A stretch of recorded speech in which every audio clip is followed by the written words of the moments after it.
নমস্কার বন্ধুরা, দুর্বার রান্নাঘরে আপনাদের সবাইকে স্বাগত। আজ দুর্বার রান্নাঘরে নিয়ে চলে আসা হয়েছে ইলিশ মাছ। আজ ইলিশ মাছের পাতুরি রান্না হবে। তো ইলিশ মাছটা আগে কেটে নিই, তারপরে রান্নার রেসিপিটা আপনাদের সঙ্গে শেয়ার করব। মাছটা এবার আমি একটা পয়সা দিয়ে 1 টাকার কয়েন দিয়ে ছাড়িয়ে নিচ্ছি।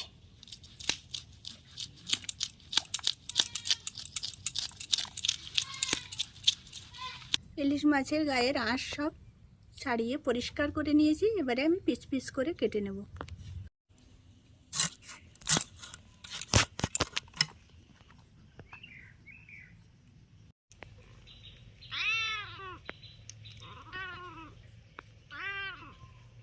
ইলিশ মাছ খাবি?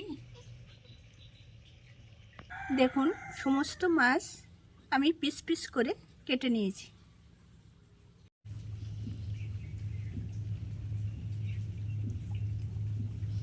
তো বন্ধুরা, আজকের রেসিপিটি আমি কলার পাতা ও লাউর পাতায় করব। চলুন লাউ ও কলার পাতা কেটে নিয়ে আসি। লাউ পাতা তুলে নিয়ে আসতে যাচ্ছি। তো এটা আমাদের সবজি বাগান। কুশি, ঢেঁড়স, ঝিঙে, শসা, কচু, চাল কুমড়ো সব এই বাগানেই আমাদের আছে।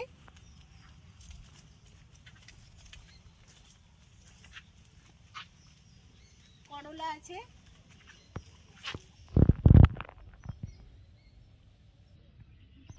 এই আমাদের লাউ গাছ, এই নতুন সবে হচ্ছে। এখান থেকে আমি কটা লাউ পাতা তুলে নিচ্ছি।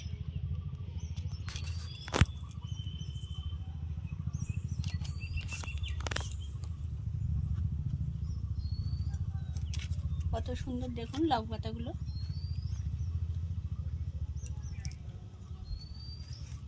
কলার পাতাটা আমি কেটে নিচ্ছি।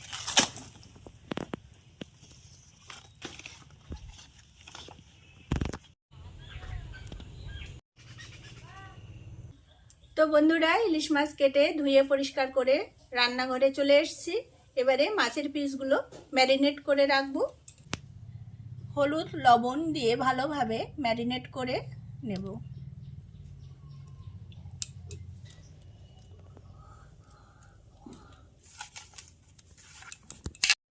পিসগুলোর গায়ে একটু সর্ষের তেল দিয়ে নেব।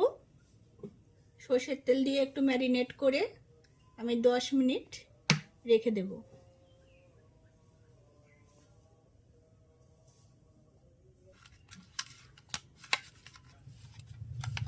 দশ মিনিট রেখে দিচ্ছি।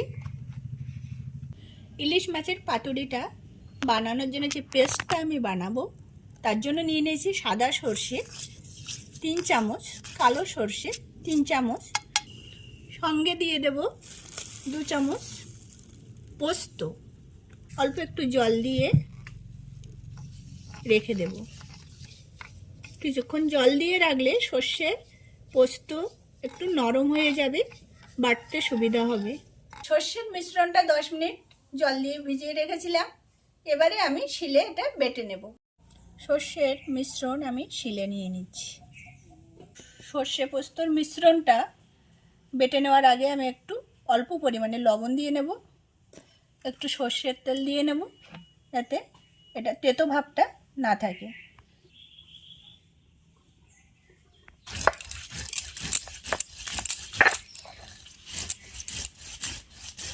এই কাঁচা লঙ্কাগুলো বেটে নেব। সর্ষে পোস্ত বাটা রেডি হয়ে গেছে। সর্ষে পোস্তর মিশ্রণে দিয়ে দেব 4 চামচ টক দই। মিশ্রণে অল্প পরিমাণে লবণ দিয়ে দেব, যেহেতু আগে মাছে লবণ দেওয়া আছে। একটু কালারের জন্য হলুদ দিয়ে দিচ্ছি। পরিমাণ অনুযায়ী সর্ষের তেল দিয়ে দিতে হবে। মিশ্রণগুলো একসঙ্গে ভালোভাবে মিশিয়ে নিচ্ছি।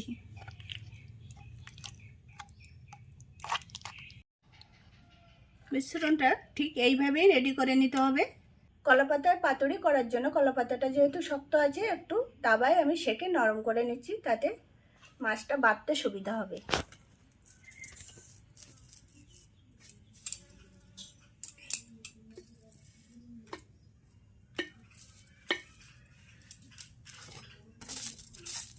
এইভাবে পাতাটা এপিট ওপিট করে দাবায় সেঁকে নিতে হবে।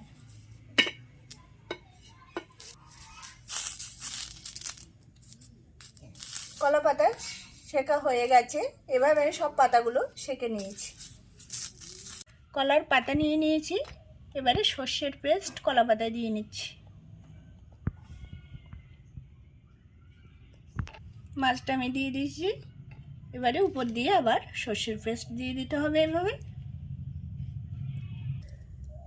একটা কাঁচা লঙ্কা দিয়ে দেব, মানে সর্ষের তেল দিয়ে দিতে হবে। আস্তে আস্তে এইভাবে ভেজে দিতে হবে।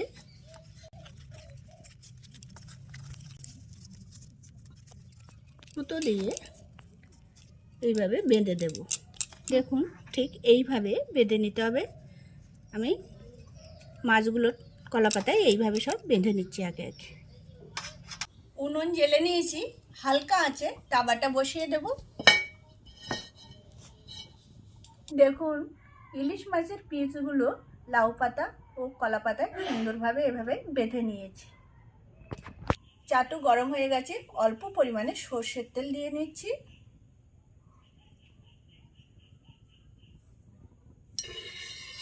তেলটা এইভাবে চাটুতে আমি সমস্ত জায়গায় লাগিয়ে দিচ্ছি। তেলটা গরম হয়ে গেছে তাওয়ায়। এবারে আমি পাতুরি এভাবে দিয়ে দিচ্ছি।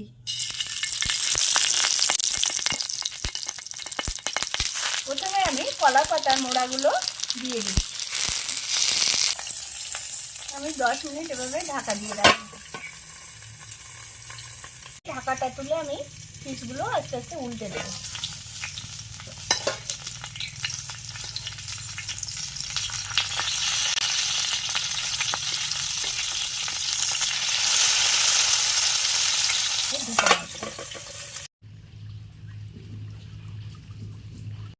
কলার পাতায় ইলিশ পাতুরি প্রায় হয়ে এসেছে, ফুলে ফুলে উঠছে।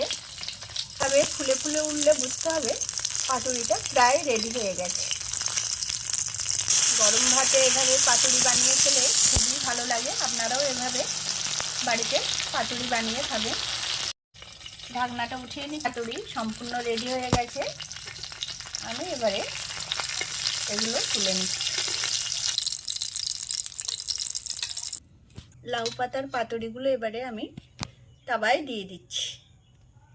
লাউ পাতার পাতুরি এপিট ওপিট নেড়ে আমি ঢাকা দিয়ে ঢেকে দেব। ঢেকে রাখবো 20 মিনিট। ঢাকনাটা উঠিয়ে নিচ্ছি। লাউ পাতায় ইলিশ পাতুরি দেখুন কত সুন্দর হয়ে আসছে, সুন্দরভাবে হয়ে আসছে ভিতরে। এবারে আমি এগুলো তুলে নিচ্ছি।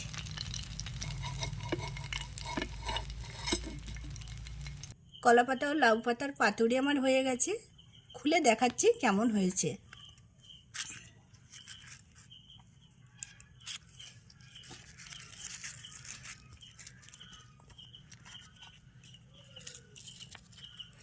দেখুন কত সুন্দর হয়েছে। লঙ্কাটাও পুরো কত সুন্দর এসে গেছে।